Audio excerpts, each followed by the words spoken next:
सुशांत सिंह राजपूत के केस में नाम आया था आदित्य ठाकरे का, आपको पता है नारायण राणे ने ये बोला था और इसके बाद कई सारी चीजें हुई। आदित्य ठाकरे ने भी बहुत 2-3 महीने के न्यूज में जब चलता रहा तब आदित्य ठाकरे आते हैं इंडिया टीवी पे, इंडिया टुडे पे। और इंडिया टुडे आपको पता है हर बार रिया चक्रवर्ती को मौका देती है आने का, आदित्य ठाकरे को मौका देती है आने का, अभी रिसेंटली भी दिया। लेकिन अब आप बताता हूं आदित्य ठाकरे ने क्या बोला है।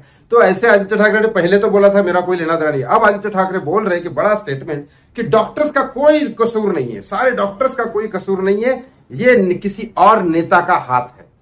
ये तो और ही दूसरा मामला हो गया। आप क्या नारायण राणे के ऊपर बोलेंगे या कौन से नेता के ऊपर बोला ये आपको बताने वाला हूं। लेकिन प्लीज एक ही रिक्वेस्ट करता हूं हाथ जोड़ के, प्लीज इस चैनल को सब्सक्राइब कर लीजिए, इस वीडियो को लाइक और शेयर करना ना भूले। आदित्य ठाकरे आज की डेट में किसी पॉलिटिकल मतलब उद्धव सरकार की शिवसेना के अंडर में है, उनके युवा नेता है, लेकिन किसी चेयर पे नहीं बैठे, किसी पावर में नहीं है। पहले पर्यावरण मंत्री थे और उद्धव ठाकरे उनके पिता सीएम थे, लेकिन आज कोई नहीं है। और हर बार पॉलिटिक्स ऐसा क्यों होता है कि जो पावर में होता है वो तो कुछ नहीं बोलता, वो तो बोलता है मस्त चल रही है सरकार, सबको काम मिल रहा है, सबको किसान सब कुछ खुश है, सब कुछ है। हालांकि कोई भी पार्टी में हो किसान की सुसाइड चल रही है इतने सालों से, सारे के सारे जनता मर रही है, ये बात सच है। इसके बाद लेकिन वो जो नेता पावर में होता है वो नहीं बोलता, वो बोलता है हमारी सरकार काम कर रही है। जो विपक्ष में होता है वो बोलते रहता है कि ये करते, ये साले ऐसा काम कर रहे हो, वैसा काम कर रहे हैं, और वो जवाब देते हैं या तो कभी नहीं देते, बस यही चलते रहता है। नेताओं की प्रॉब्लम ये है कि जो सरकार में नहीं होता वो बोलता है काम नहीं हो रहा है, और जो सरकार में होता है वो काम करता तो है नहीं लेकिन बोलता है काम हो रहा है।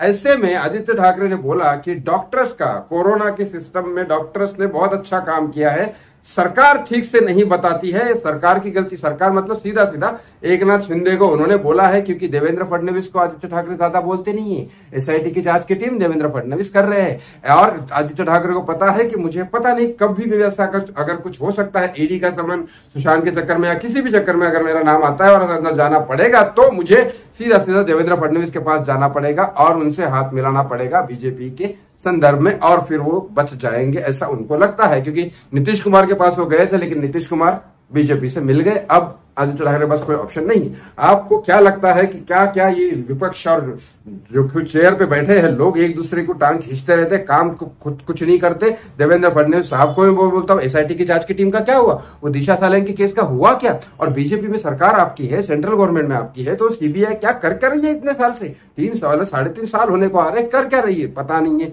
कोरोना के मामले में जितने भी हुई जांच, कोरोना स्कैम हुए, उसके बारे में हुआ क्या है? आप बोलते हो आदित्य ठाकरे गुनेगार है, गुनेगार है, गुनेगार है, करते क्यों नहीं कुछ फिर? और आदित्य ठाकरे जो बोलते हैं ये गुनेगार है, वो गुनेगार है, इनसे क्या है? सबूत तो कोई कुछ नहीं देता, ईडी कुछ नहीं करती, सीबीआई कुछ नहीं करती, एनसीबी कुछ नहीं करती, बस लोगों को पकड़ के बाद में बोलता है बेगुनाह है। मतलब हो क्या रहा है दुनिया में, सिस्टम में, देश में? मुझे समझ में नहीं आ रहा है। आपको क्या लगता है, क्या सुशांत सिंह राजपूत केस सॉल्व होगा? क्या कभी ऐसा होगा कि सरकार अपना काम करेगी? क्या कभी ऐसा होगा कि रोजगार आएंगे? क्या कभी महाराष्ट्र के रोड, रास्ते, किसानों की कोई हालत सुधरेगी या नहीं सुधरेगी?